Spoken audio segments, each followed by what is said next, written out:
Bonsoir, je me nomme Christine Côté-Kowalski et je suis l'enseignante de 6e année cette année.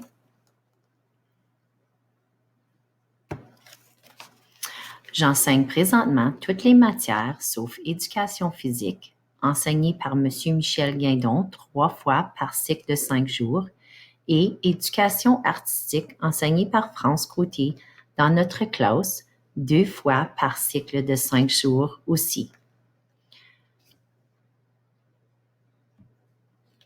Ce petit vidéo vous est envoyé aujourd'hui pour vous informer, vous les parents, au sujet de quelques routines ainsi que le fonctionnement de notre classe. Donc, pour commencer, je vais parler des devoirs. Premièrement, comme mentionné dans le courriel au début d'octobre, les devoirs envoyés à la maison consistent toujours des tâches ou des projets qui ne sont pas terminés en salle de classe.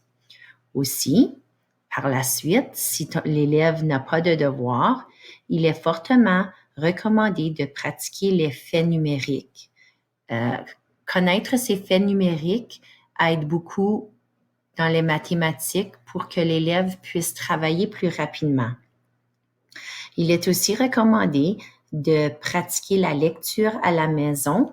15 ou 20 minutes devraient suffire.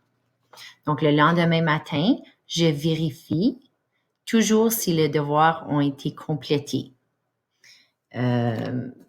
Si jamais il y a des questions et qu'un élève a eu de la difficulté avec un devoir, nous avons toujours une vingtaine de minutes à la rentrée du matin pour travailler, pour clarifier et pour finir le travail aussi. Numéro 4, le contrat de devoir. Ceci est un petit contrat que j'envoie. C'est un engagement à faire signer de la part des élèves, des parents et de moi.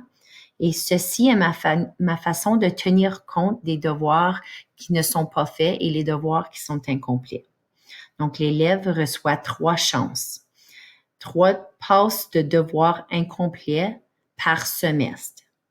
Lorsque les 3 passes se sont écoulées à cause d'une raison, s'il y avait un mal de tête, il se sentait pas bien, l'élève a décidé de ne pas faire son devoir, il y a 3 chances.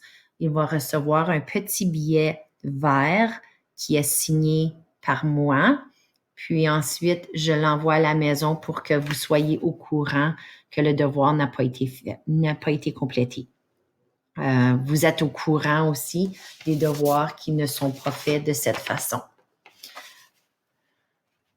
Prochaine routine de classe, c'est l'agenda. Donc, c'est le moyen de communication avec les parents. Vous pouvez toujours écrire des messages dans celui-ci. Toutefois, vous pouvez toujours continuer à m'envoyer des courriels aussi, comme qu'on fait présentement. Donc, j'aimerais bien vous demander aussi de signer l'agenda de votre enfant au moins une fois par semaine, pas de différence quel jour, afin que vous soyez au courant des tâches, des activités et des évaluations à venir. Moi, je vais toujours le vérifier le vendredi. Donc, ça vous donne toute la semaine pour signer l'agenda. Aussi, les évaluations corrigées seront envoyées à la maison afin de les faire signer. Puis ceci aussi, je le ramasse le vendredi. Ou l'élève peut me le remettre quand la grille est signée aussi. Bon, donc nous allons sûrement avoir une année très différente, comme vous pouvez voir dans la photo, mais je suis certaine que tout va aller bien. Si vous avez des questions, n'hésitez pas de m'envoyer un courriel ou d'écrire un message dans l'agenda et il me fera plaisir de vous répondre. Donc, bonne année scolaire et bonsoir à tous.